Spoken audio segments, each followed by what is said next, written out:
तुम्हाला डॉक्टरांनी HbA1c नावाची टेस्ट सांगितली आहे का? HbA1c टेस्ट म्हणजे काय असतं? HbA1 टेस्टला आपण ग्लायकोक्सिलेटेड हिमोग्लोबिन असे देखील म्हणतो. तर ह्या HbA1 टेस्ट ही जी असते ही आपली रक्तातील जी ग्लुकोजची पातळी असते एक साधारणतः 4 ते 6 महिन्याचा जो ॲव्हरेज असतो आपला ती आपल्याला ती दर्शवते. तर ह्या HbA1 टेस्टचा उपयोग आपल्याला कसा होतो?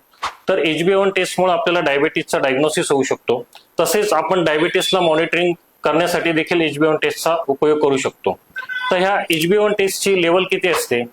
जर आपली HbA1 टेस्टची जी लेवल 5.7 पेक्षा खाली असेल तर त्याला आपण नॉर्मल लेवल म्हणतो. जर ही लेवल 5.7 ते 6.4 पर्यंत असेल तर याला आपण प्री डायबिटीस म्हणतो आणि 6.4 पेक्षा अधिक असेल तर याला आपण डायबिटीस असे म्हणतो. तर ही टेस्ट आपण 6 महिन्यातून एकदा ही टेस्ट डॉक्टर आपल्याला ऍडवाइस करतात मधुमेहाच्या रुग्णांना. आणि HbA1 टेस्टची जी काही व्हॅल्यू असते ही आपण टार्गेट गोल मधुमेह रुग्णांना किती ठेवतो? तर याची लेवल ही 7 पेक्षा खाली असली पाहिजे, जेणेकरून जे डायबिटीस रिलेटेड जे काही कॉम्प्लिकेशन असतात म्हणजे डायबिटीसमुळे होणारे जे काही आपल्या अवयवांना इजा होऊ शकते यापासून आपण वाचवू शकतो.